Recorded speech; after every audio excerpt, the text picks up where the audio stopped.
La thématique de ces 4 séances, c'est bien sûr les interrogations sur les rébellions, les mouvements de jeunes, ce qu'on appelle la génération Z, et aussi les formes plus violentes de rébellion de la jeunesse, ce qu'on appelle la génération Kalachnikov.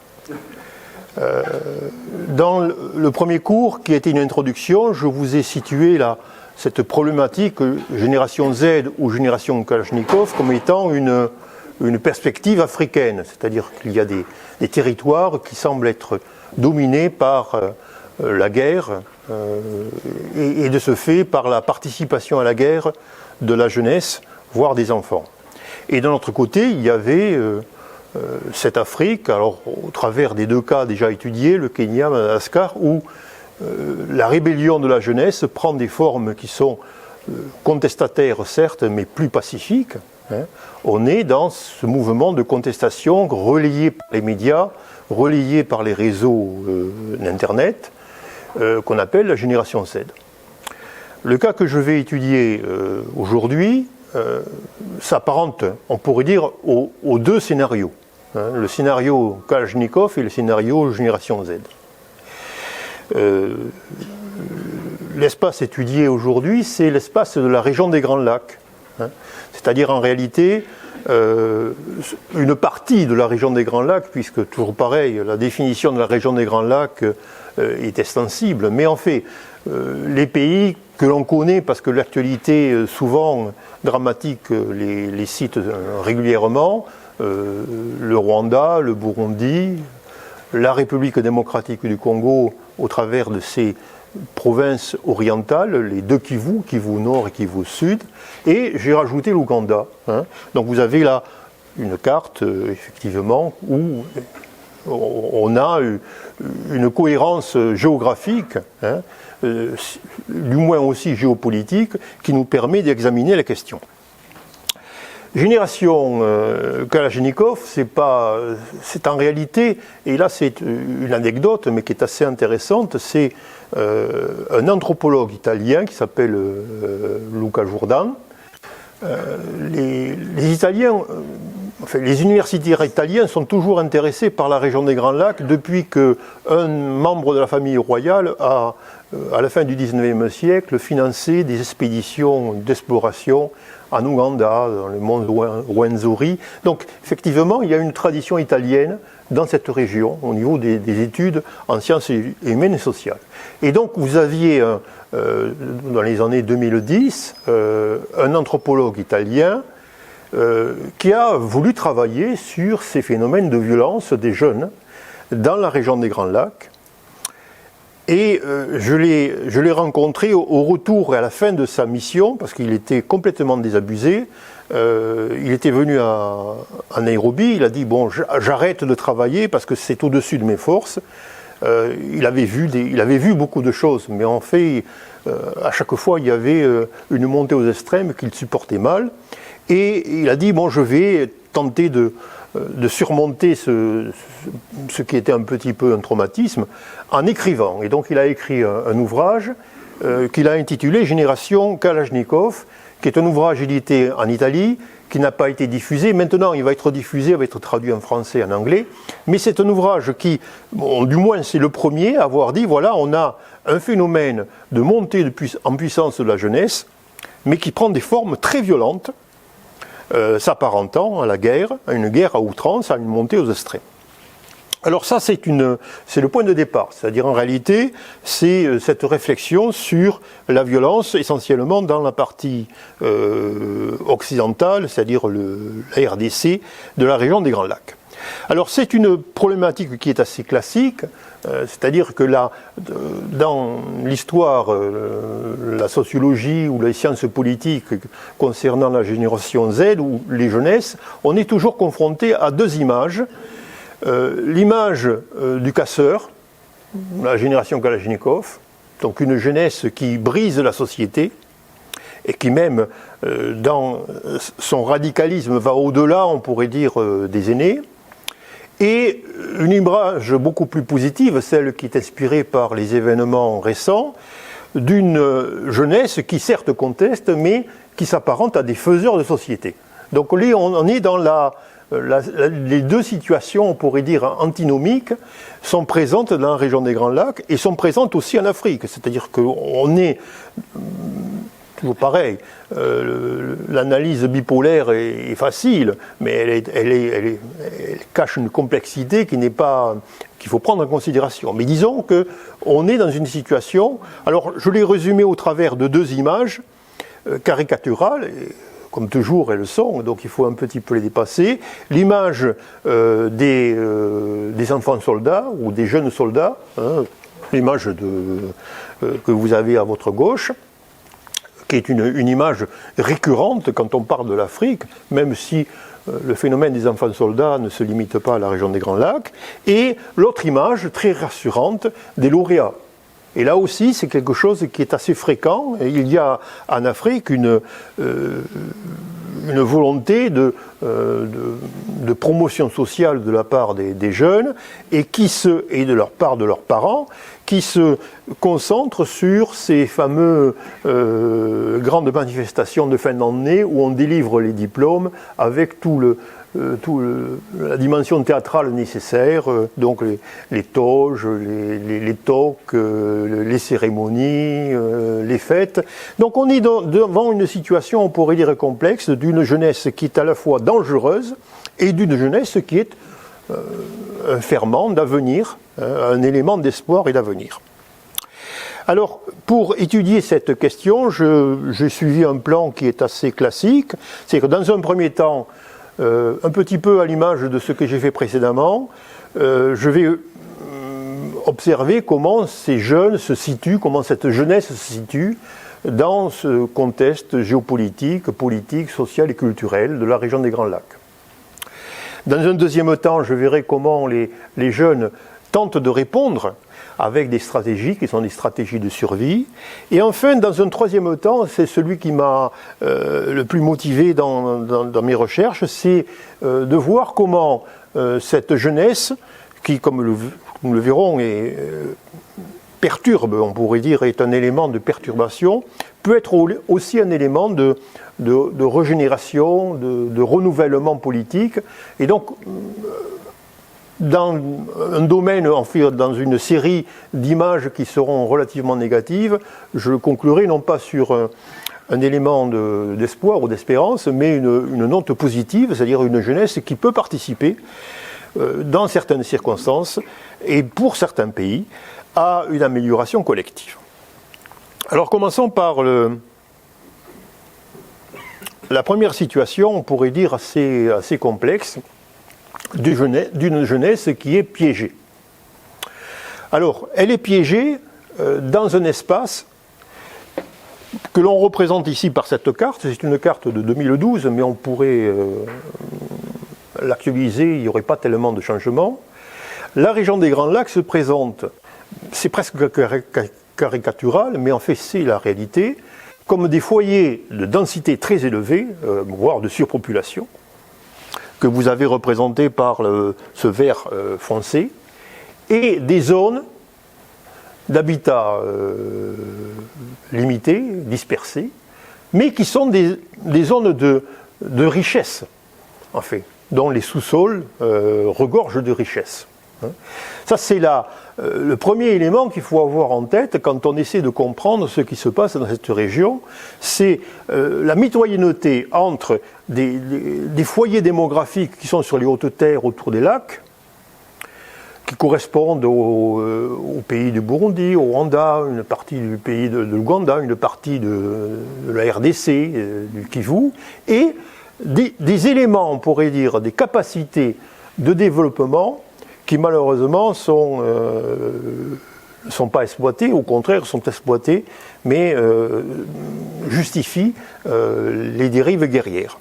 Donc vous avez une carte où on voit d'une part les bassins démographiques et d'un autre côté, dans la partie occidentale, c'est-à-dire à votre gauche, toutes les mines, tous les gisements de la RDC, du Congo, de l'ancien Congo ou l'ancien Zaïre, qui effectivement sont des objectifs de guerre pour certains, mais aussi pourraient devenir des objectifs de développement.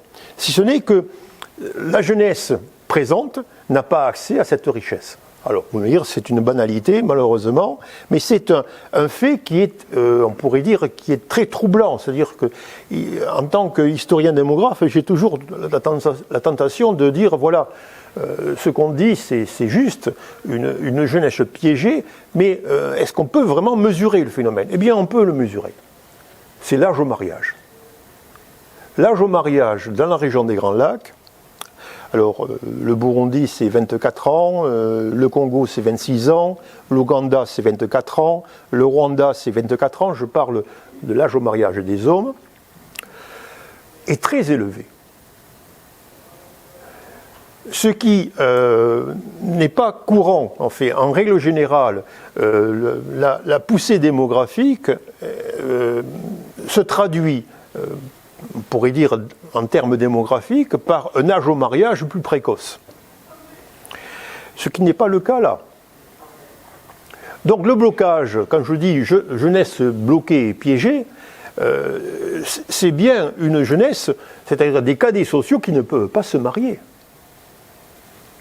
Parce qu'il y a un problème d'accès à la terre, c'est la densité, parce qu'il y a un problème d'accès aux revenus, c'est la pauvreté, parce qu'il y a un problème, on pourrait dire aussi, de cadets sociaux, c'est-à-dire que les aînés, alors là aussi, contrôlent le marché économique, mais contrôlent aussi le marché des femmes, contrôlent le marché matrimonial. Hein. Donc vous avez une situation qui est vraiment désespérante pour les jeunes, puisqu'ils sont conscients qu'ils sont dans un espace avec des forts potentiels, mais ils n'ont pas accès, on pourrait dire, à ce qui est normalement dans la tradition africaine l'élément de majorité, c'est-à-dire ce qui vous permet de rentrer dans le monde des aînés.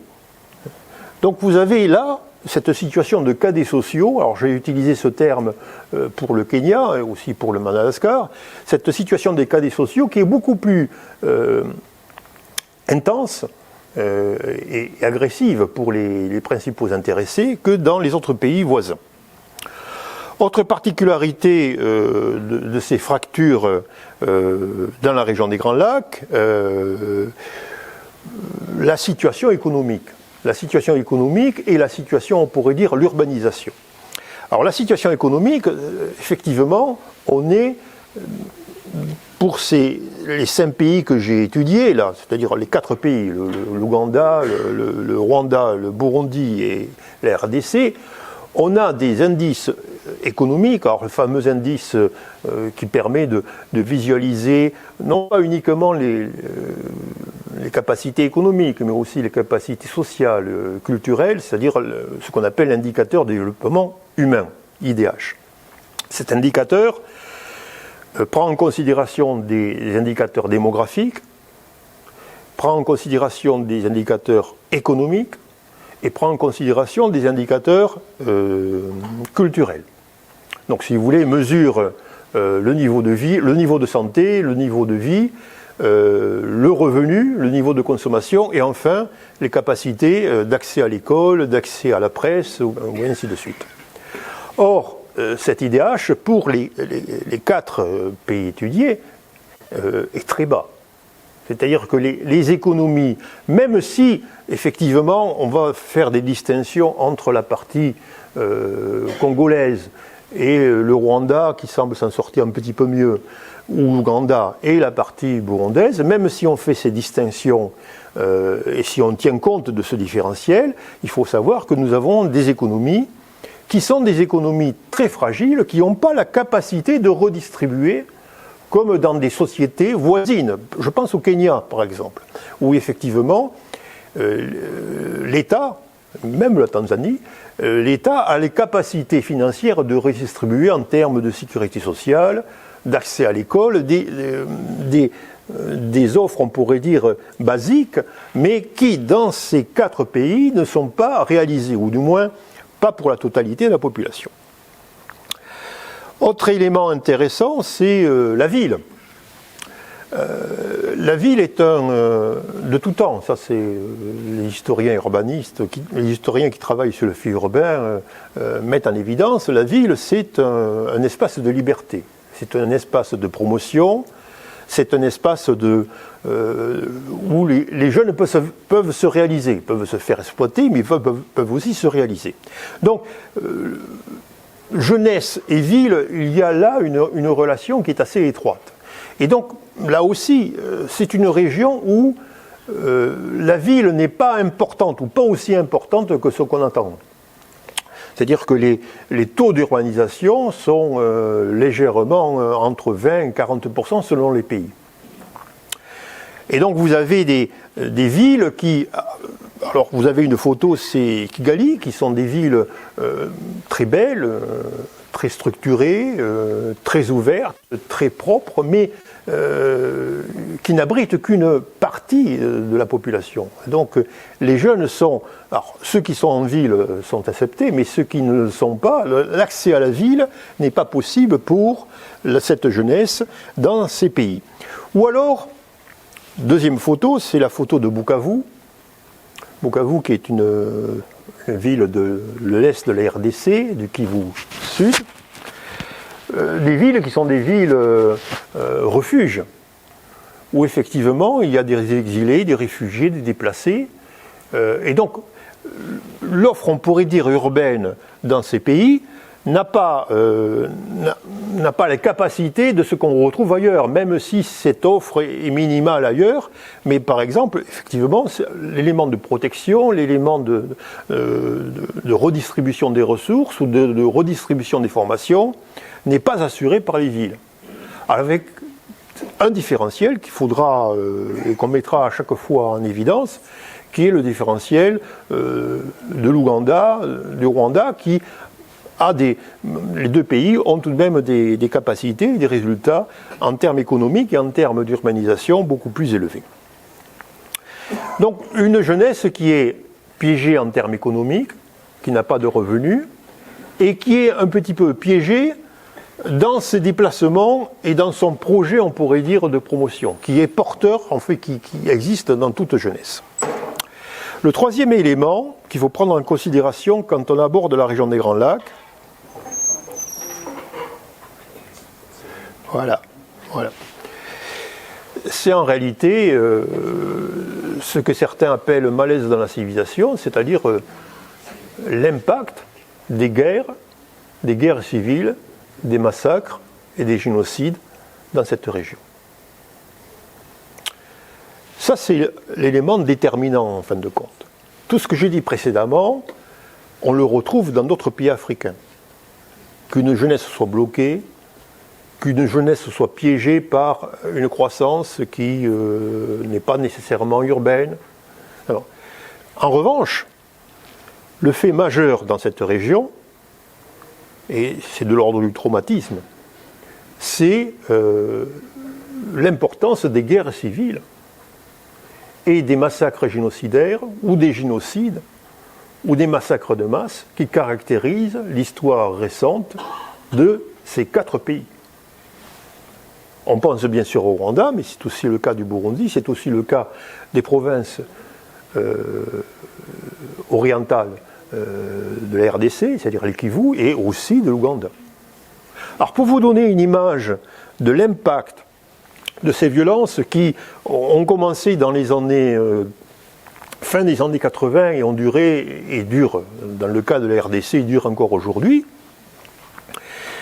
je vous ai fait un tableau qui indique l'importance des victimes par rapport à la population.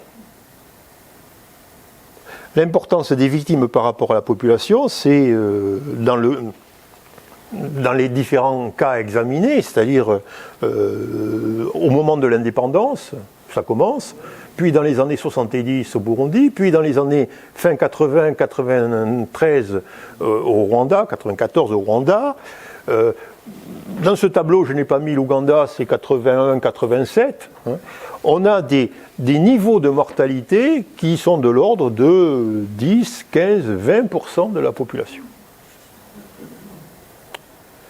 C'est-à-dire qu'en réalité, quand j'étais au Burundi, avec les étudiants, je faisais un cours de démographie historique et pour des raisons, on pourrait dire, pédagogiques, je m'étais dit que ça serait intéressant de demander aux étudiants de faire une sorte de biographie de leur famille. Parce que pour moi, c'était, vous savez, on aurait pu mesurer les intervalles intergénésiques, c'était des calculs de démographes pointilleux pour voir quel est l'écart de naissance entre les enfants, pour voir si les familles étaient malthusiennes ou pas. Bon, enfin, et très rapidement, je me suis aperçu qu'il y avait un problème. C'est-à-dire que cet exercice qui consistait à demander à des jeunes de faire l'histoire généalogique, mais pas l'histoire généalogique mythique qui remonte à la 7e génération. Non, faire l'histoire de leur famille, de leurs parents, de leurs grands-parents, de leurs frères, de leurs sœurs, était pour eux un exercice qui était très difficile, même qu'ils se refusaient culturellement de faire. On ne parle pas de morts qui ne sont pas enterrés. Et donc, effectivement, on a là affaire à des sociétés qui véhiculent alors un malaise qui est un traumatisme, et qui, bien sûr, là aussi,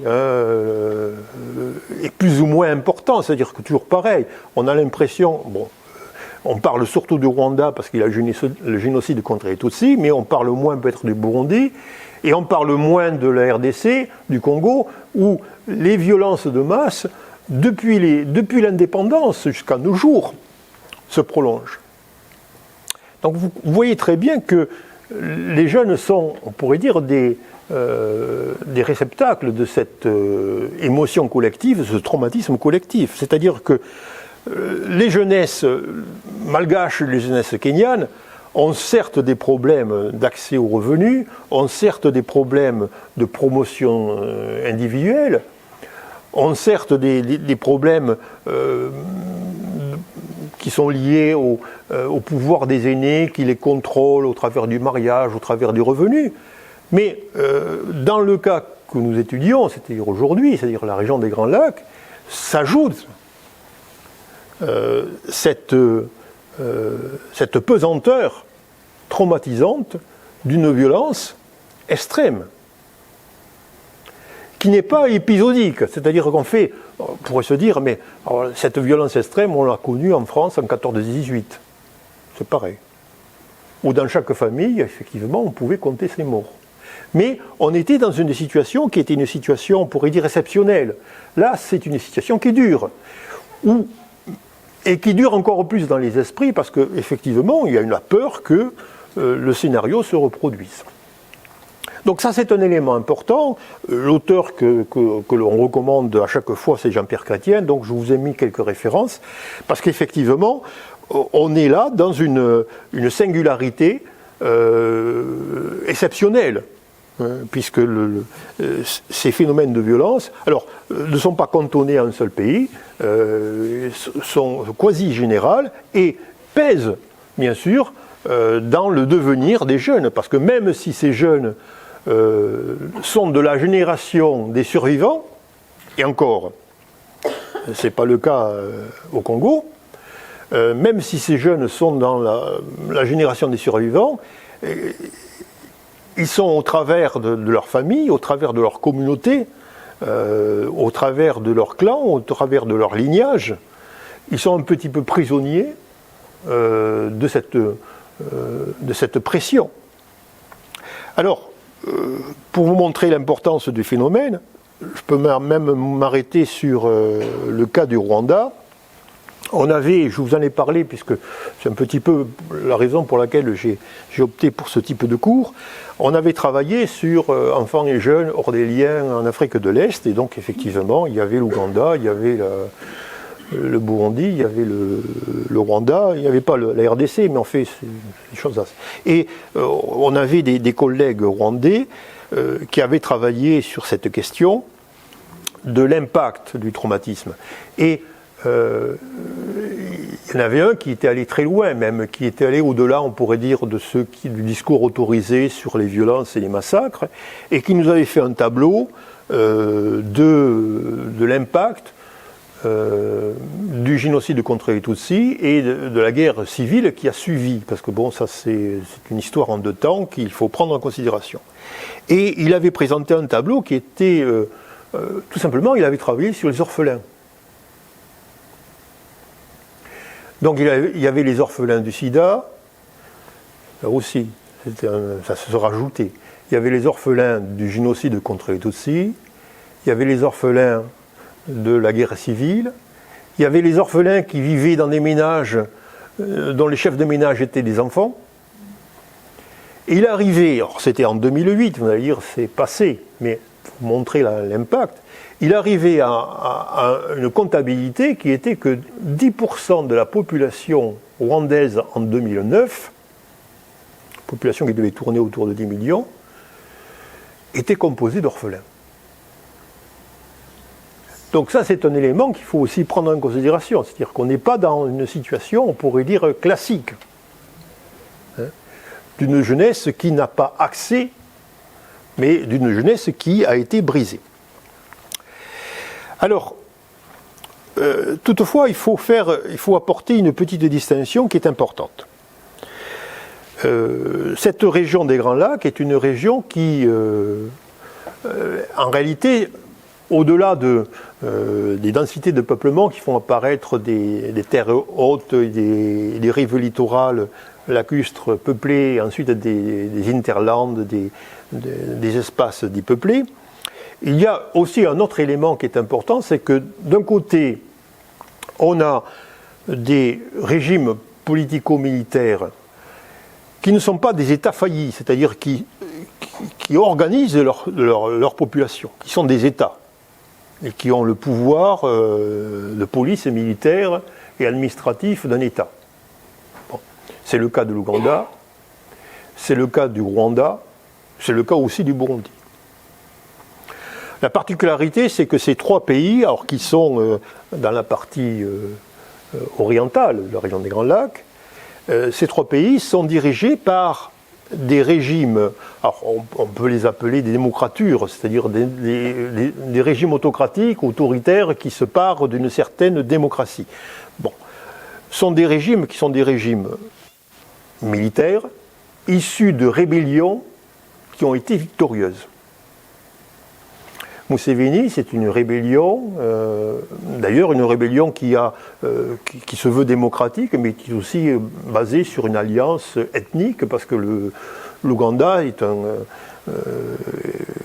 pays où effectivement il y a 4 ou 5 ethnies dominantes, et donc effectivement à chaque changement de régime, il y a ce problème des alliances ethniques qui se traduisent par des rapports de force démographiques et aussi militaires.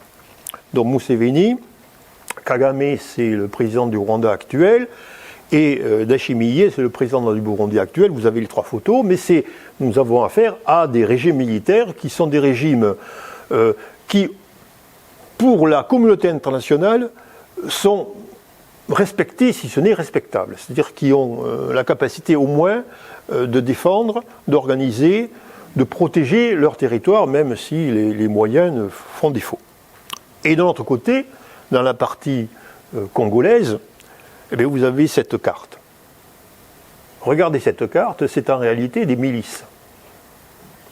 Il n'y a pas d'État. Enfin oui, il y a des gouverneurs de province, il y a des députés, il y a des sénateurs qui tirent profit de leur situation, mais en réalité, la RDC est mitée par des milices qui contrôlent des territoires. Alors certaines sont beaucoup plus importantes. Alors vous avez par exemple la milice M23 qui est soutenue par le Rwanda à l'heure actuelle, la partie violette, en fait bistre, hein, M23, qui contrôle les deux villes principales du Kivu Sud. Mais tout le reste sont des milices, c'est-à-dire des organisations politico-militaires qui contrôlent en fait les mines. Vous vous rappelez de la... Je vais revenir en arrière. Voilà. Vous voyez cette photo, cette carte, avec tous ces points, rouge, bleu, vert, jaune, c'est de l'or, c'est du tantal. Le tantal, c'est pour faire pour tout ce qui est portable. C'est des terres rares, c'est des diamants. Il y a tout. Et effectivement, ces milices contrôlent des zones de prospection et des zones d'exploitation. Donc, élément, on pourrait dire important, dans cette histoire de la région des Grands Lacs, on a d'un côté des États qui ont une surveillent leur jeunesse, et de l'autre côté, vous avez des jeunesses qui ont pris le pouvoir au travers des milices. Au bénéfice des transitaires, des importateurs, de ceux qui profitent du système, parce que ceux qui profitent du système ne sont pas sur place. C'est les intermédiaires que l'on retrouve d'ailleurs en Ouganda, au Rwanda, un petit peu au Burundi, puisqu'en réalité, tous ces minerais sortent de la RDC par la route de l'Est. Donc là, il y a une sorte de compartimentage de l'espace entre des sociétés, des États faillis qui sont dominés par des milices, certaines beaucoup plus importantes, certaines qui ont presque une dimension étatique, et de l'autre côté, à l'Est, des États, si ce n'est puissants, du moins forts, qui ont la capacité de contrôler leurs frontières et en particulier aussi de profiter des échanges commerciaux illicites importants sur les terres rares, sur les métaux précieux et sur les minerais rares. Donc, une jeunesse qui est piégée. Alors, une jeunesse qui est piégée, alors que, là je vous présente une photo du lac Kivu, alors que c'est merveilleux. Cette région est merveilleuse. Et les gens qui y vont pour faire du tourisme ou y vivre pendant un certain temps en reviennent éblouis. Alors pourquoi je vous parle de Gaël Faye et de son dernier roman Jacaranda? Vous savez, Gaël Faye a écrit un petit roman, Petit pays, qui a eu un fort succès, qui est en fait l'histoire de la guerre au Burundi, de la guerre civile au Burundi, vue par un enfant. Il a eu des prix, et donc il est connu. Et il a sorti, il y a 2 ans, un autre ouvrage que je vous recommande, c'est Jacaranda.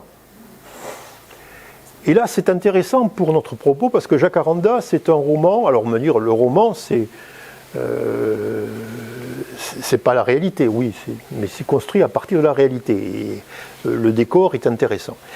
Jacaranda, c'est l'histoire d'un jeune. En réalité, c'est l'histoire de Gaël Faye, qui est un franco-burundais-rwandais. Son père est français, Patrice Faye. Moi, je les connais, c'est des amis d'enfance, des amis de mon fils, et ses parents sont des amis. Patrice Faye, je vais vous en parler parce que c'est au mairie qu'on parle toujours de Gaël Faye, mais il faudrait parler de son père. C'est quelqu'un qui a vécu au Burundi, a épousé une Rwandaise, a eu un enfant, une fille, dont entre autres Gaël, mais qui vivait du commerce de serpents. C'est assez rare. Donc à chaque fois que j'allais au Burundi, il me disait « Viens dormir à la maison, je t'héberge ».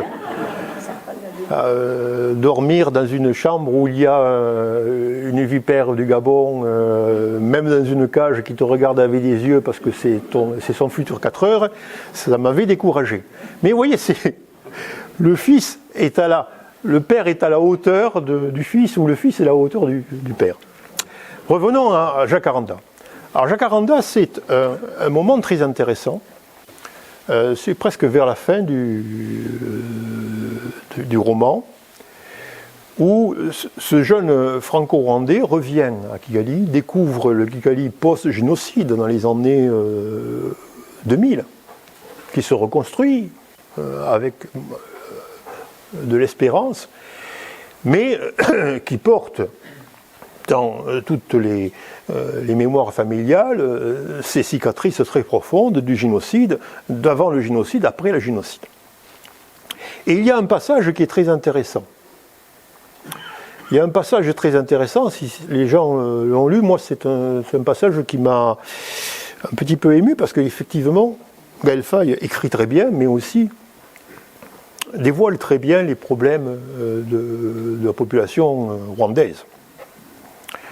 C'est un passage où il va au bord du lac, donc c'est pour ça que je vous ai présenté le lac, il va au bord du lac, qui par définition apaise. Quand on regarde le lac Kivu, c'est paisible. Bon. Il va au bord du lac avec, c'est du moins dans le roman, ça c'est pas tiré de son histoire personnelle, avec le projet d'épandre les cendres de sa mère dans le lac, parce qu'il y a une histoire. Bon. Et il se retrouve au bord du lac, il est invité dans une maison qui a été racheté par un jeune Tutsi qui a fait fortune à Kigali par un commerce de mobylettes, qui a reconstruit cette maison avec l'aide du fils donc on suppose qu'il est Hutu, du fils de la personne qui a tué des membres de sa famille, et donc on a une réconciliation qui est assez intéressante, et à ce couple se joint un troisième adolescent ou un troisième jeune qui lui est allé, après le génocide des Tutsis en 1994, qui est allé poursuivre les génocidaires et qui a participé à des massacres dans ce qui était le Zaïre, qui est devenu la RDC. Donc, on a résumé l'histoire de cette jeunesse rwandaise. Pas l'histoire du franco-rwandais, mais l'histoire de la jeunesse rwandaise, c'est-à-dire d'une jeunesse qui a connu les massacres, qui est blessée, mais qui a connu aussi les massacreurs, qui a été massacreur aussi. Vous voyez cette complexité. Et donc, il est difficile, on pourrait dire, dans une première partie, qui est une sorte de présentation du cadre, il est difficile d'oblitérer, d'oublier cette dimension psychologique qui est importante. Et souvent, ce sont les romanciers qui peuvent, non pas nous éclairer, mais en fait nous donner des explications. Il est très difficile pour un universitaire, qu'il soit français ou rwandais ou burundais, bon, il est très difficile d'aborder frontalement ce passé aussi dramatique. Et bon, on le fait, ils le font, mais pas dans leur intimité. C'est-à-dire que ça, pour l'instant, c'est bouche cousue, on n'en parle pas. En revanche, les romanciers peuvent en parler. Et ça, c'est très intéressant. Donc, je voulais terminer cette première partie sur cet éclairage par un livre qui se lit facilement, qui est l'histoire, j'allais dire, banale pour le Rwanda ou pour le Burundi, d'un jeune qui revient dans son pays et qui découvre. Parce que là, si vous voulez, le fait que Gaël Faye soit parti en France, qui n'a vécu les événements, et qui découvre l'impact de ces événements, est, on pourrait dire, la trame romanesque de l'ouvrage, mais aussi la réalité de la plupart des jeunes dans cette région. Alors, comment les jeunes vont-ils réagir ou ont-ils réagi ? Première, quelles sont les stratégies de survie des jeunes dans ces situations, en dehors de l'alcool, qui est aussi, comme me disait un collègue rwandais, le soir, il me faut 2 bières. 2 bières. Alors je lui dis, mais pourquoi, tu es tout seul? Oui, 2 bières. Et il me dit, c'est pour chasser les serpents dans ma tête. Et là, je peux dormir.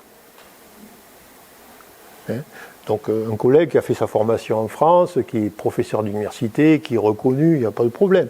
Mais si vous voulez, qui livre, on pourrait dire, une thérapeutique, et celle de l'alcool. Bon, il faut savoir que c'est des pays où culturellement on boit beaucoup, mais où dans les contextes vécus, la boisson est un refuge. Bon, ça, stratégie de survie pour la boisson, je ne vais pas aborder. Je vais plutôt aborder la stratégie de survie par l'émigration. Il y a au Burundi et au Rwanda, peut-être moins en Ouganda, mais aussi sous une forme différente au Congo, cette idée qu'il y a des destinations rêvées. Alors dans la région des Grands Lacs, ces destinations rêvées, c'est les grandes villes de l'Est africain. Nairobi, Dar es Salaam, Mombasa. D'ailleurs, ils ont un terme, c'est Bogoland. Bogoland, c'est quand les gens travaillaient sur les jeunes qui étaient dans des camps de déplacés, dans des camps de réfugiés. Alors les camps de déplacés, des réfugiés internes. Les camps de réfugiés, c'est des réfugiés à la frontière.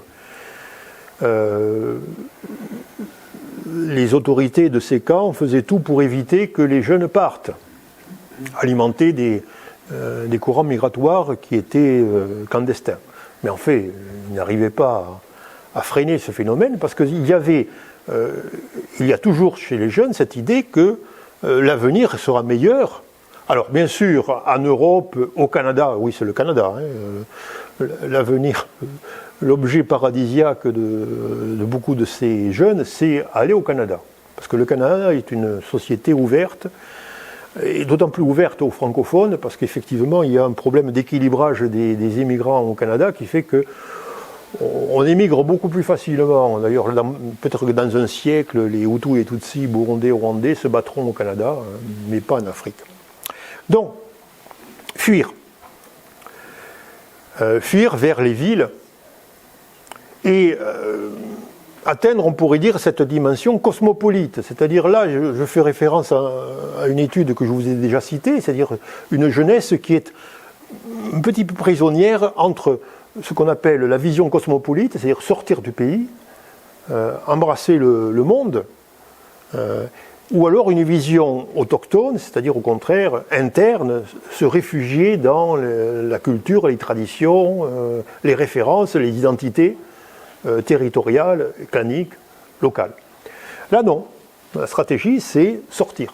Et effectivement, vous avez à Dar es Salaam, vous avez à Nairobi des quartiers, des rues qui sont des rues de Burundais, de Rwandais, d'Ougandais, et de Congolais.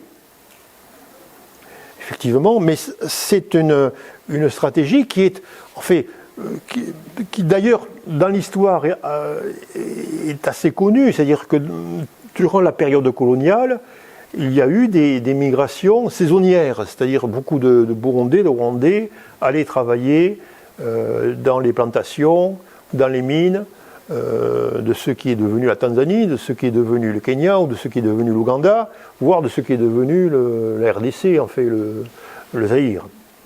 Donc il y a eu toujours dans cette région, parce que c'est une région de densité élevée, quand vous avez une densité élevée, vous avez une mobilité démographique importante, mobilité migratoire, mobilité géographique. Donc c'est une tendance qui s'inscrive dans la longue durée, mais qui, dans la situation actuelle, devient un élément déterminant.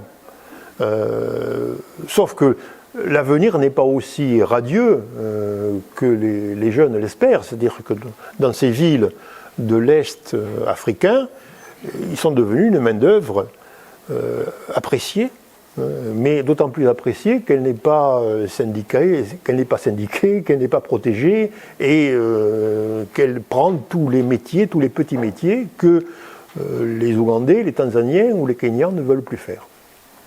Donc voilà le premier élément, et le grand spécialiste c'est Mark Sommer qui a écrit Fear in Bogoland, c'est-à-dire la peur ou l'espoir, il y a autant la peur et l'espoir dans cette migration.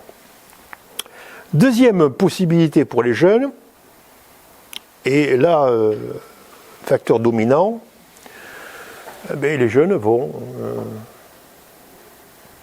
s'engouffrer vers les formes de guerre civile, ou les groupes armés, ou les milices, qui leur offre du moins la possibilité de participer à l'événement ou parfois même des éléments de promotion. Donc c'est là où vous avez, là on retrouve la définition de cet anthropologue italien, la génération Kalachnikov. Et c'est pas qu'une génération, c'est-à-dire c'est parfois même plusieurs générations, c'est-à-dire que les jeunes qui participent à ces milices, je vais les préciser, ont eu des parents qui ont participé à des milices. Il y a, si vous voulez, une tradition milicienne, enfin, dans la région des Grands Lacs. Comme si d'ailleurs la milice était le passage obligé d'un jeune en quête de réussite, en quête de promotion. D'autant que la milice et la guerre apportent très rapidement les ressources que les jeunes n'ont pas. Ces ressources en biens, ces ressources en femmes, ces ressources pas nécessairement en terre, mais en biens prestigieux. Donc vous avez dans la région des Grands Lacs, à partir des années 90, des milices, alors qui sont au départ des milices partisanes, qui sont des milices de partis politiques, mais qui très rapidement vont gonfler, parce qu'effectivement, les jeunes trouvent une réponse à leur attente, même si c'est au travers de la violence. Alors vous avez 3 types de milices que j'ai photographiées. Vous avez en bas à gauche la milice du parti gouvernemental au Rwanda avant le génocide et contre les Tutsis, c'est-à-dire ce qu'on appelait les Interahamwe. C'est des milices dans une période qui était presque une période de guerre civile annoncée, mobiliser les jeunes. Et ces Interahamwe vont être les acteurs du génocide. Deuxième type de milice, c'est la photo plus récente en haut à droite. C'est les Imbonerakure, c'est-à-dire c'est des milices burundaises du parti dominant à l'heure actuelle. Donc effectivement, quand vous êtes au Burundi, la voie, pas nécessairement d'une réussite, mais au moins d'une reconnaissance passe par l'adhésion à cette milice. Or, c'est une milice qui manifeste d'une façon, on pourrait dire, très cérémoniale, très militaire. Il y a une sorte de valorisation de la brutalisation au travers des postures, mais c'est une milice qui participe aux élections et qui souvent permet au pouvoir de se maintenir en faisant peser sur l'opinion publique, sur les électeurs, une pression partisane qui est militaire, qui est souvent militaire, c'est-à-dire que c'est des milices qui sont aussi armées. Troisième type de milice, alors là on est dans la partie congolaise, les Maïmaï.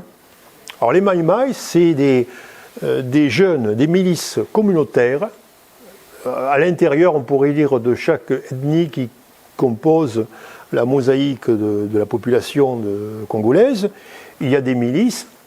Alors vous avez ça renvoie à la photo, la carte des différentes milices.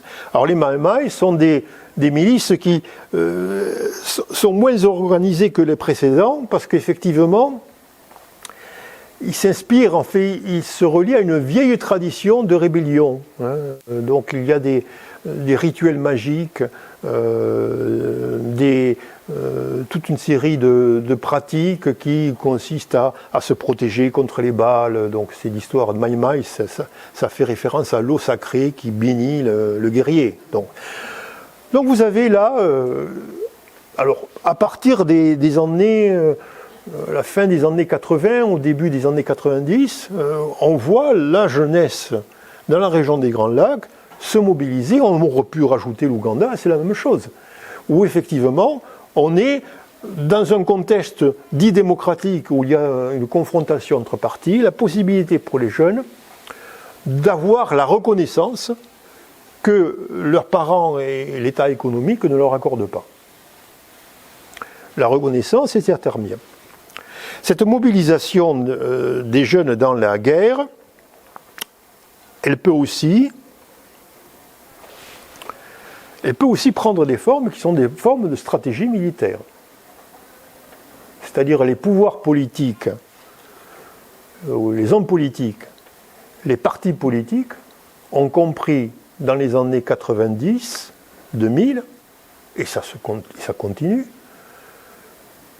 que l'engagement des jeunes, c'était l'assurance de recruter, mais c'était aussi, dans l'optique, on pourrait dire, d'une conquête militaire du pouvoir, un allié de poids. Donc vous avez là des séries de photos sur le Congo et le Rwanda.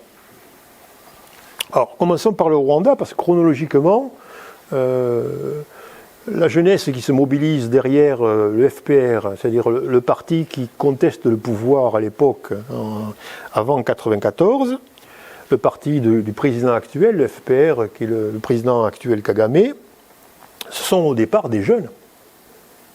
Vous avez deux photos. Alors, il y a une photo où on voit Kagame qui est en bleu et qui est entouré de jeunes.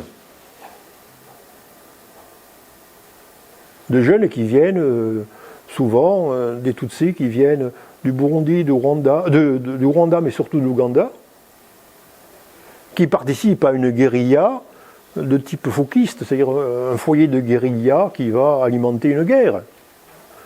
Des jeunes qui vont prendre le pouvoir en 1994, à la suite du génocide contre les Tutsis, et qui vont arrêter le génocide. On est dans... Bon. Donc il y a là, de la part des hommes politiques, il y a la prise de conscience que dans la balance des pouvoirs, la jeunesse, au travers de l'engagement militaire, au travers de l'engagement partisan, est un élément déterminant. Donc la génération Kalachnikov, c'est pas qu'une pulsion militariste de la jeunesse, c'est aussi une instrumentalisation de la jeunesse par les pouvoirs. C'est le cas du Rwanda. Alors, bon, Kagame et le FPR a pris le pouvoir, donc a arrêté le génocide, c'est dans son crédit, mais en fait, on est dans cette logique d'une mobilisation de la jeunesse à des fins politiques, à des fins militaires. Le deuxième cas, c'est le cas du Congo, avec Laurent Désiré Kabila, qui est le président qui va renverser Mobutu.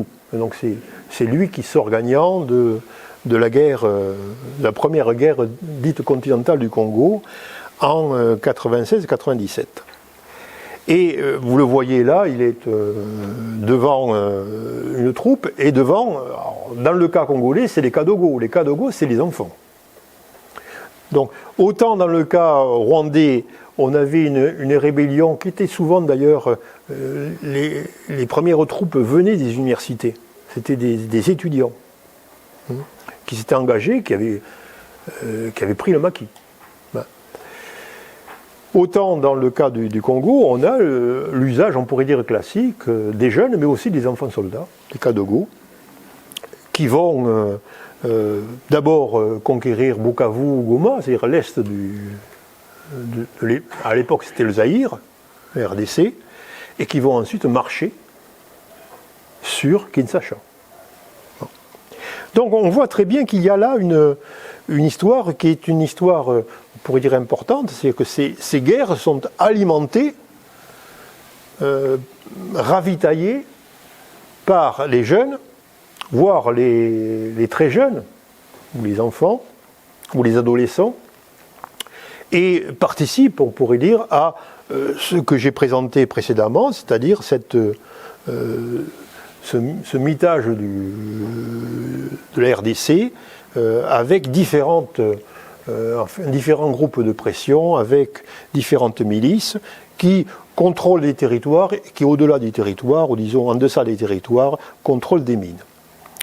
Vous avez la possibilité de vous informer beaucoup plus sur ces guerres dans la RDC en lisant les articles ou les analyses, les synthèses du Rift Institute, qui est basé au Kenya, et qui livre, bon, c'est accessible sur Internet, il n'y a pas de problème, C'est des petits opuscules qui permettent de synthétiser la situation au Kivu et au Nord Kivu. Deuxième possibilité, deuxième stratégie de survie pour les jeunes, là où le souverain a échoué, Dieu peut réussir. C'est un proverbe burundais. C'est-à-dire en réalité le renouveau religieux dans la région des Grands Lacs. Que l'on soit au Burundi, au Rwanda, en partie aussi en Ouganda et encore plus aujourd'hui en RDC, les solutions politiques soit se sont stabilisées avec des États, que je répète, forts, soit ne se sont pas stabilisés avec des États faillis, c'est le cas de la RDC. Mais dans les deux cas, il y a effectivement toute une série de, si ce n'est de perdants, du moins de populations qui sont mises à la marge.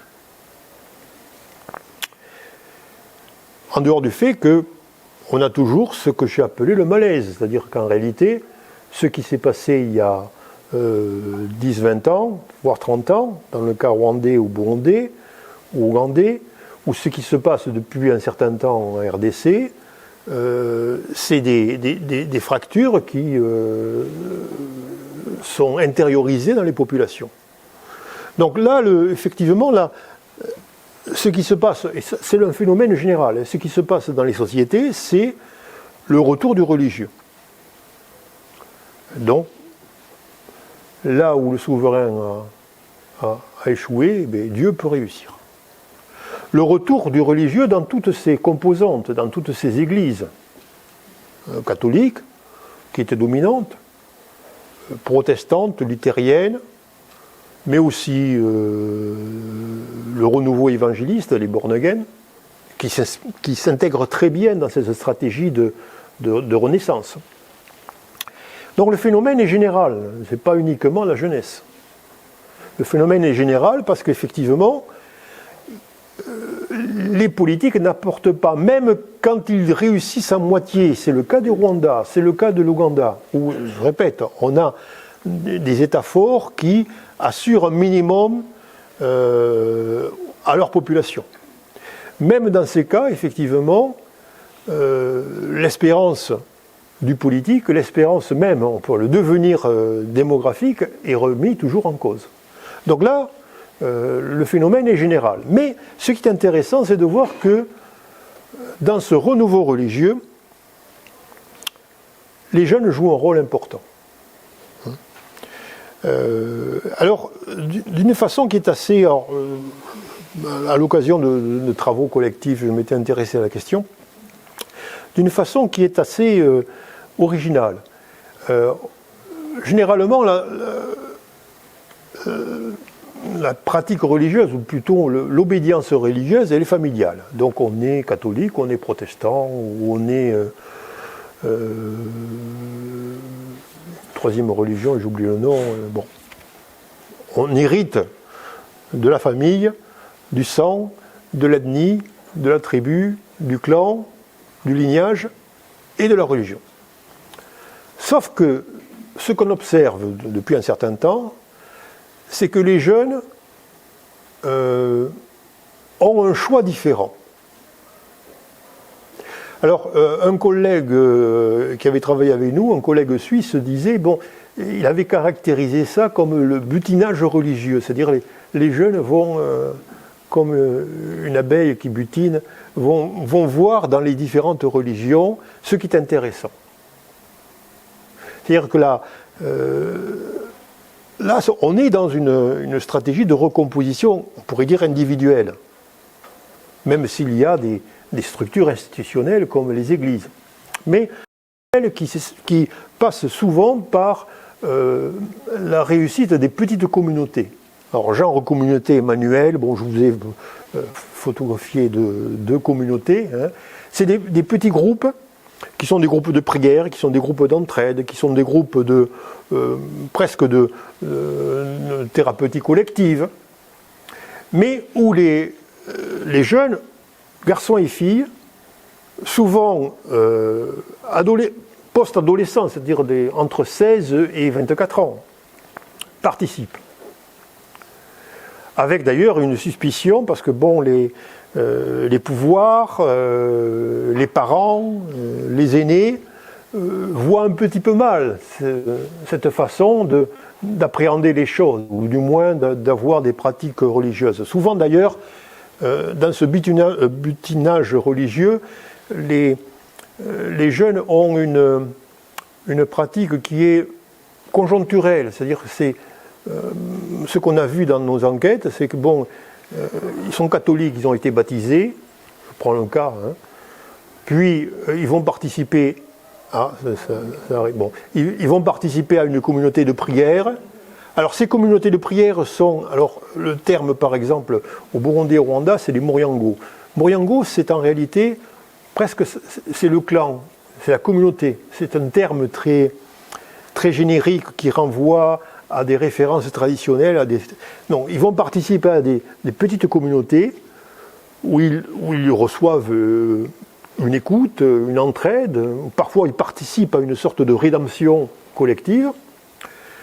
Mais ensuite, quand ils doivent se marier, et s'ils se marient, ils vont le faire dans la religion de leurs parents.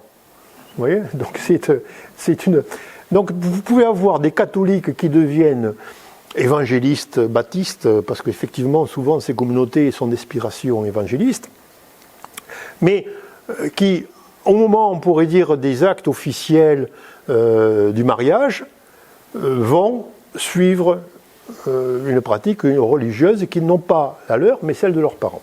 Donc c'est ce butinage. Mais ça, c'est un élément important, parce qu'en fin de compte, ça permet à ces jeunes piégés qui n'osent pas partir, ceux-là ne partent pas, qui n'osent pas migrer, ou qui ont pris conscience que la migration est soit un luxe, soit une impasse. La possibilité de survivre en société, de vivre en société. Et de dépasser, parfois, la responsabilité de leurs parents. C'est-à-dire qu'en réalité, les jeunes, à l'heure actuelle, au Rwanda, et aussi en Ouganda, qui se mobilisent dans ces communautés, qui ne sont pas que des communautés de prière, qui sont des communautés de vie, qui sont des lieux de sociabilité. En fait, il ne faut pas voir ça uniquement au travers de leur religion. C'est une façon tout de même, mais délicate, respectueuse, de dire qu'ils ne sont pas responsables des malheurs des sociétés. C'est la génération précédente qui a pratiqué les génocides. Ce n'est pas eux. Eux, ils sont les victimes, en fait, ou les descendants des bourreaux, ou les descendants des victimes. Bon. Donc ça, c'est un élément important. Alors bien sûr, on peut quantifier les migrations. Ça se fait parce qu'effectivement, il y a beaucoup d'argent pour mesurer le phénomène. Vous savez, l'Office international des migrations, c'est quelque chose qui répond à une demande des États. Donc, on peut mesurer le phénomène des migrations. On peut difficilement quantifier le phénomène de ces pratiques, ces nouvelles pratiques religieuses, mais de visu, c'est un phénomène qui est important. Alors je dis de visu, pourquoi ? Parce que quand on traverse une ville, on voit les temples, les chapelles, les églises, les mosquées aussi, et on voit des foules, parce que souvent c'est des prêches qui sont collectifs, des foules importantes dans les stades, dans les lieux de cérémonie, hein, qui montrent qu'effectivement ces sociétés se reconstituent, et dans ces sociétés, la part importante des jeunes. Alors, les jeunes, toujours pareil, ceux qui ne sont pas mariés. Donc ça veut dire des gens qui vont entre 15 et 30 ans. Il faut avoir toujours ça en tête. Quand je dis jeune, ce n'est pas l'adolescent prépubère, ou non, c'est vraiment un adulte, quoi. Bon. Donc ça, c'est des éléments qui participent, on pourrait dire, pour ces jeunes, à la survie, ou à une certaine espérance. Troisième élément qui m'a intéressé, c'est maintenant le fait que les États ont compris que les jeunes étaient un élément déterminant dans leur réussite politique, leur réussite économique. Et donc là, je déplace le curseur, on pourrait dire, sur le Rwanda et sur l'Ouganda, qui sont les deux pays intéressants pour examiner cette question. D'une façon, on pourrait dire abrupte, je pourrais dire que au Rwanda et en Ouganda, les gens qui sont au pouvoir ont compris tout l'intérêt de s'associer à la génération Z. Ils ne vont pas le dire comme ça. Parce que la génération Z, c'est très contestataire. Mais ils vont dire, mais voilà, nous on veut construire un nouveau Rwanda avec les enfants des victimes du génocide contre les Tutsis ou avec les enfants des génocidaires. Voilà comme ils disent. En Ouganda, ils font la même chose. Museveni a fait la même chose. C'est-à-dire, on va construire, alors c'était dans les années 90, on va construire un nouveau Ouganda sur les vestiges des conflits identitaires entre Baganda, Acholi, toutes les identités et tribus qui composent l'Ouganda. Mais on va le construire avec cette jeunesse montante. Donc l'idée de génération qui a un petit peu structuré notre réflexion, c'est-à-dire l'apparition d'une génération Z.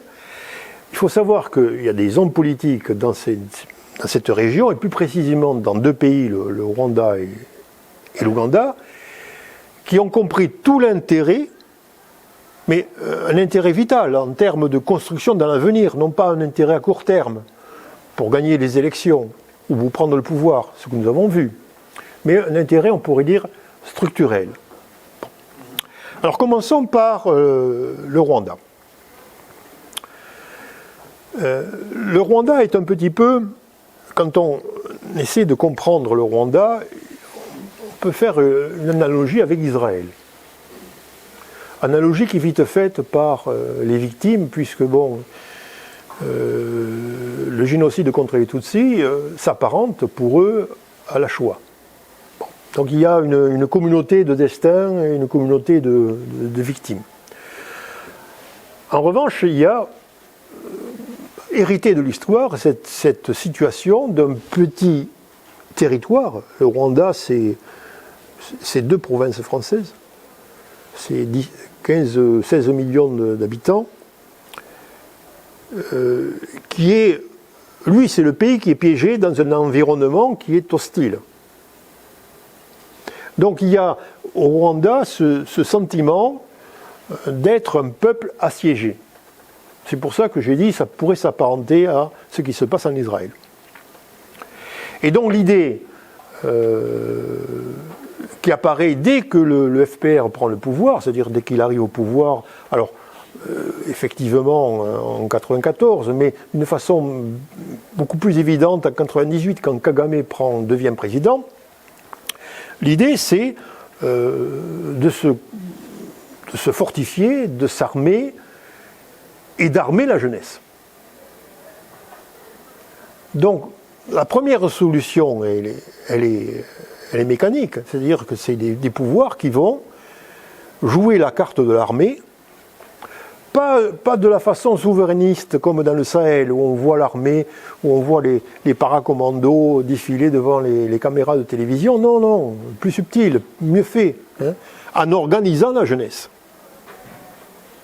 Donc il y a au Rwanda, un petit peu en Ouganda, et l'Ouganda a servi souvent de modèle, cette idée que les sociétés doivent être caporalisées un petit peu. C'est-à-dire que l'armée n'est pas qu'un élément de protection aux frontières, mais un élément d'encadrement. Et donc vous avez au Rwanda une armée qui est surdimensionnée par rapport aux risques, qui sont des risques réels, mais aussi imaginaires. Donc vous avez une militarisation qui est d'ailleurs assez intéressante, c'est-à-dire une militarisation qui renouvelle très vite ses chefs. Alors Kagame est un président très, très intelligent, et il sait très bien que l'armée, c'est sa base de pouvoir, mais c'est aussi, et ça se passe souvent en Afrique comme cela, le risque de contestation. Il sait très bien que les coups d'État viennent de l'armée. Donc ce que fait Kagame, régulièrement, tous les 4-5 ans, il renouvelle l'état-major. Il les fait partir à la retraite. Donc il y a toujours des jeunes qui montent. Il s'entoure que de jeunes. Donc vous avez une photo de jeunes rwandais, dépareillés parce qu'effectivement ils ont grandi plus vite, mais ils n'ont pas la corpulence d'un GI pour l'instant. Mais en fait, on voit très bien que l'armée n'est pas qu'un élément de protection des frontières d'un pays, bon, qui risque un petit peu, mais c'est pas l'armée congolaise qui va attaquer le Rwanda, mais c'est aussi un élément, on pourrait dire, de structuration du corps social. Donc, le service militaire au Rwanda, on parle beaucoup de service militaire en France, le service militaire au Rwanda, c'est un passage obligé. Un passage obligé d'ailleurs qui, là je montre une seconde photo, c'est un groupe de militaires, et ça s'appelle ça en terme, là, je l'ai mis dans le terme de Itorero. Itorero, c'est dans l'histoire mythique rwandaise, c'est les guerriers du Mwami, du roi, qui étaient élevés différemment, qui se préparaient à la guerre, mais qui étaient aussi des danseurs, en fait, qui étaient aussi qui traillaient les vaches. En fait, il y a tout un imaginaire mythique sur ces guerriers.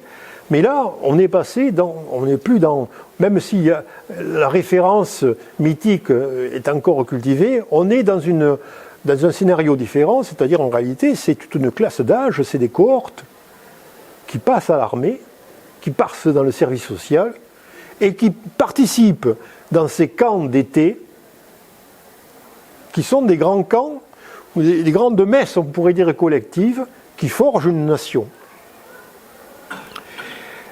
Et qui forgent, on pourrait dire, des sentiments, alors, au-delà des Tutsis et des Hutus. C'est-à-dire on a un phénomène qui transcende en partie les références ethniques, même si ces références ethniques, au Rwanda, existent. Bon, au Rwanda, il est interdit de parler de Hutus et de Tutsis. Bon, on parle que du génocide contre les Tutsis. Bon, il y a un petit paradoxe au Rwanda qui est assez difficile. Mais du moins, les nouvelles cohortes démographiques suivent une formation qui effectivement participe au contrôle de la génération Z, mais à l'éducation et on pourrait dire à la construction de la nation. Il y a là une dimension, alors les Rwandais ont trouvé un terme, ils disent ils ont une politique régénérative, c'est-à-dire ils régénèrent la nation au travers de cette formation. Avec d'ailleurs un conflit de génération qui est exploité par le pouvoir, mais de dire que tout ce qui s'est passé, dont le génocide contre les Tutsis, mais aussi les massacres contre les Hutus, ce n'est pas de la responsabilité de cette jeunesse. Et donc ça c'est un élément qui est très important, c'est-à-dire qu'en réalité,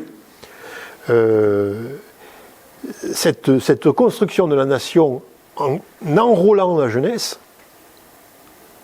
en usant de techniques modernes qui sont des techniques d'organisation militaire ou des techniques anciennes qui sont les fameux camps d'été,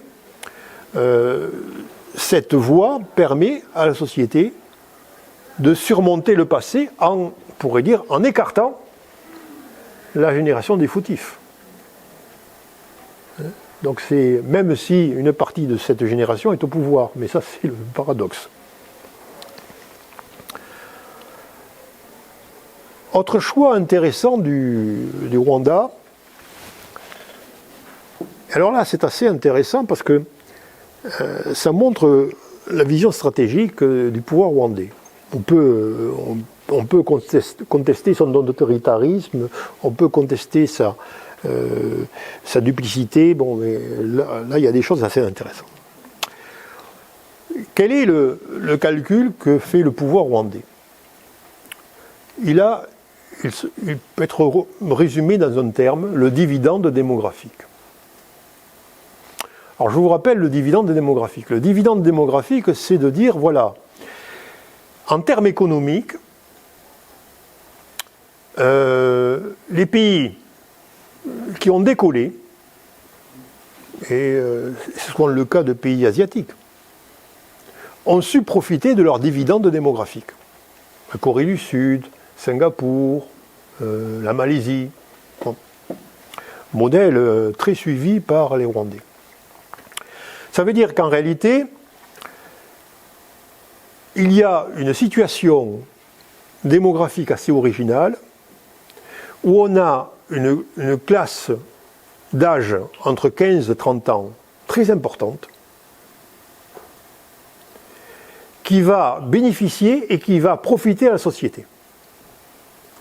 Mais pour que le dividende réussisse, il faut faire des économies sur les naissances. C'est-à-dire la réussite du dividende démographique en termes économiques, c'est que l'État a moins de dépenses à faire pour les classes d'âge entre 1 an et 15 ans. Voilà. Ça, c'est, en termes, on pourrait dire, de démographie et d'économie démographique, c'est, on pourrait dire, l'enjeu. L'enjeu, c'est effectivement d'avoir une classe d'âge dynamique, 15-30 ans, formée, si possible formée, mais à qui on va assurer des investissements, si on peut du moins économiser des investissements sur les classes d'âge jeunes. C'est-à-dire que le dividende réussit lorsqu'il y a moins de dépendance. La dépendance, c'est aussi un terme démographique qui dit que une société, on peut mesurer la dépendance d'une société par l'importance des classes d'âge entre 0 et 15 ans.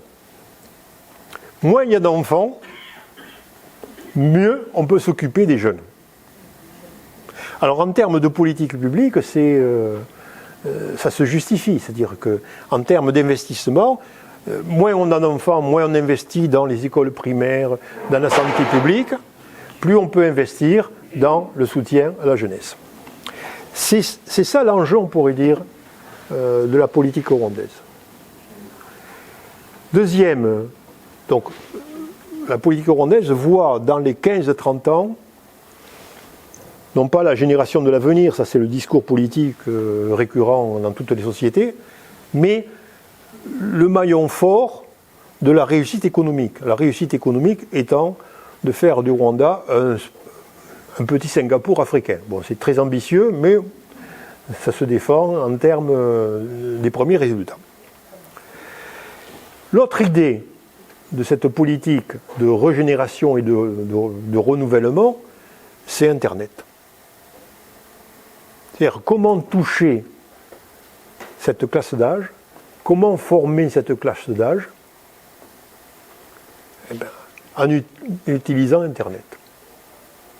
Donc vous avez, et ça c'est la particularité assez étonnante du Rwanda, vous avez un régime qui est autoritaire, je dis c'est ce qu'on appelle une démocrature, hein. Un régime qui s'apparente à du despotisme éclairé pour certains.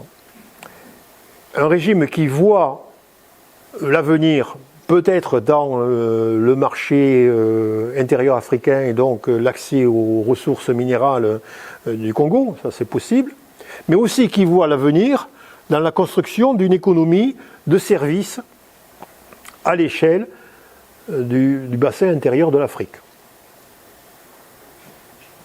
Dans des compagnies aériennes, des sociétés de services, de l'entrepreneuriat, bon, tout ce qui fait, on pourrait dire aujourd'hui, le succès en termes économiques du Rwanda.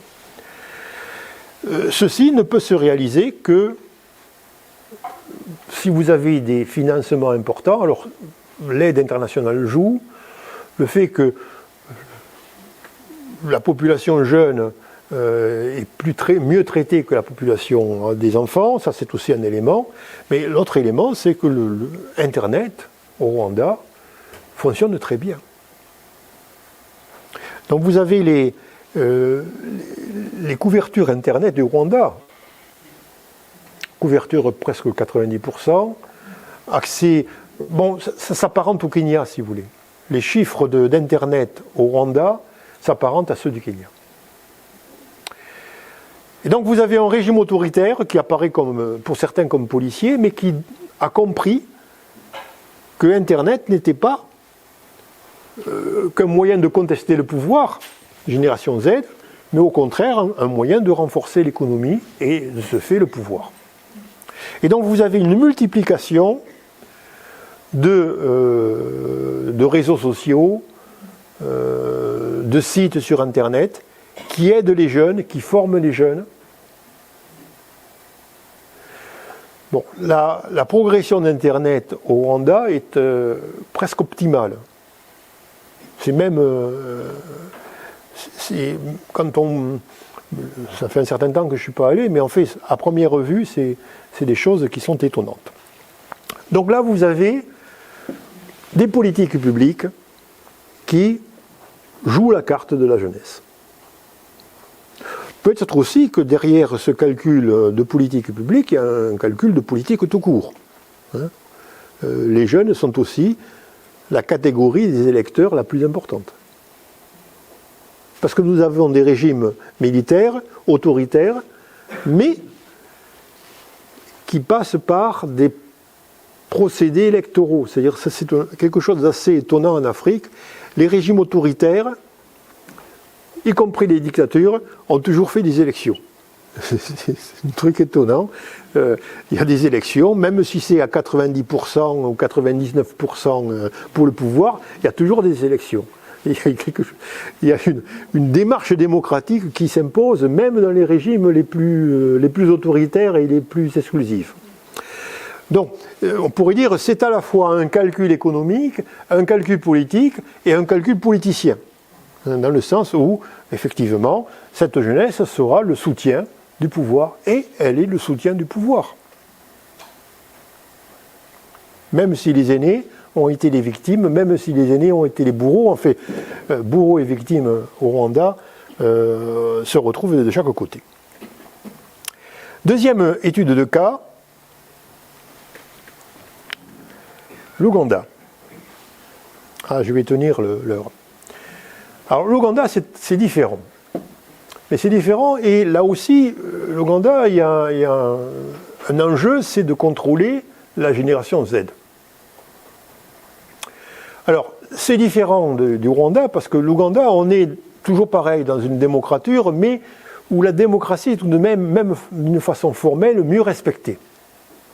Donc vous avez au Rwanda un régime politico-militaire qui s'est mis en place, qui est, donc vous avez le président Museveni, qui est à chaque fois réélu, vous l'avez en jaune, avec le chapeau de maïs, fait d'épis de maïs,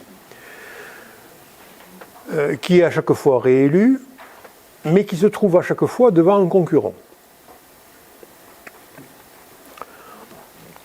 Ce concurrent, c'était le cas il y a 5 ans, ça sera le cas en janvier prochain. Vous l'avez également en photo, c'est un jeune. Bobi Wine s'appelle. C'est un chanteur au départ.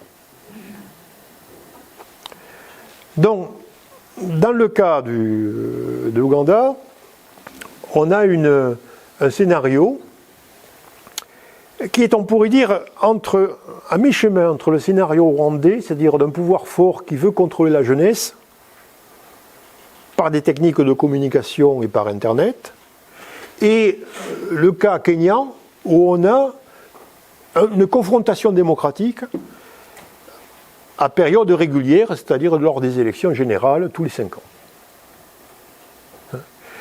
Donc on est dans une situation qui est, on pourrait dire, transitoire entre le cas rwandais, des régimes forts militaires, des démocratures, et le système parlementaire kényan qui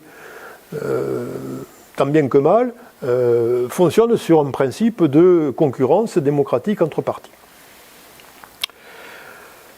Donc Museveni va se trouver, va se trouver une fois de plus devant un candidat de la jeunesse.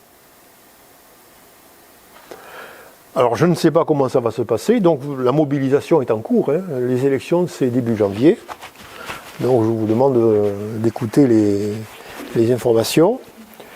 La mobilisation est tout aussi importante du côté du président, qui joue la carte de la jeunesse. Alors, il a près de 80 ans, mais il joue la carte de la jeunesse. On le voit danser et courir. Bon, danser un petit peu, courir un petit peu. C'est un côté dramatique, cette fin des présidents africains trop âgés. Bon, peu importe. Et de l'autre côté, Bobi Wine, vous avez la photo. Alors, vous avez la photo de Bobi Wine il y a 5 ans, et là, vous avez la photo de Bobi Wine en bas. Alors, devant, pas une milice, mais quelque chose qui s'apparente à une milice, qui est ses gardes de corps. Donc, effectivement, là, quelque chose une confrontation qui sera effectivement arbitrée par le vote des jeunes. Parce que démographiquement, les 19-30 ans pèsent considérablement dans l'issue des votes. Alors, après, le vote présidentiel, quand il y a les élections, c'est toutes les élections présidentielles, parlementaires, municipales et locales. Donc là, il y a quelque chose d'assez intéressant. Alors, est-ce qu'on va avoir un phénomène de type génération Z ? Ou est-ce qu'on va avoir une victoire trafiquée, comme ça se fait souvent dans des régimes forts ? Je vous ai présenté un troisième personnage. Alors celui qui est un petit peu ensoleillé, là, c'est le fils de Museveni, il s'appelle Mozi. Normalement, c'est celui qui devrait succéder.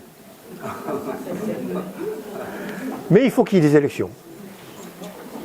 Comme disait un collègue burundais, ougandais, on est sûr de deux choses. D'une part, que Museveni va être élu, d'autre part, qu'il va mourir.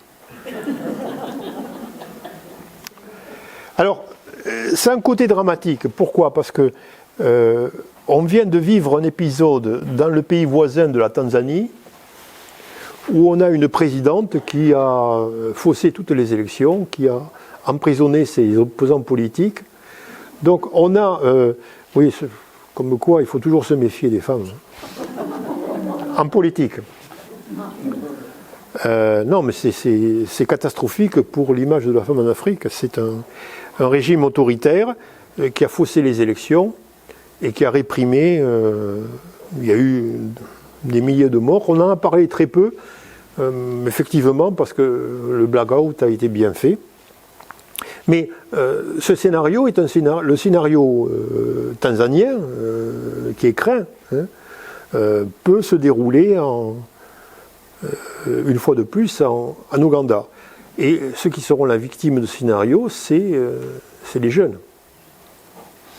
Donc l'avenir de ces pays est, que ce soit le Burundi, le Rwanda, la RDC ou l'Ouganda, est marqué inévitablement par les enjeux politiques qui s'adresseront ou qui seront, que s'approprieront les différentes jeunesses de ces pays. Donc on n'est pas dans le scénario, on pourrait dire, classique d'une génération Z. On peut être dans une sorte de contre-scénario qui est effroyable, c'est des guerres civiles qui redonneraient tout le pouvoir aux jeunes au travers d'une génération Kalachnikov. Donc ça, c'est le scénario craint par certains, mais qui apparaît très, très extrémiste, mais au Rwanda ou en Ouganda, mais on pourrait dire la dimension pour peser dans l'avenir de ces pays. C'est différent, me semble-t-il, de la RDC, qui est embarquée dans une guerre civile sans nom. Je vous remercie.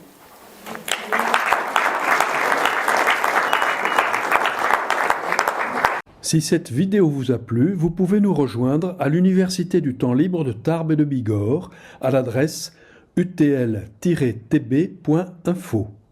Et n'oubliez pas, si ce n'est déjà fait, de vous abonner.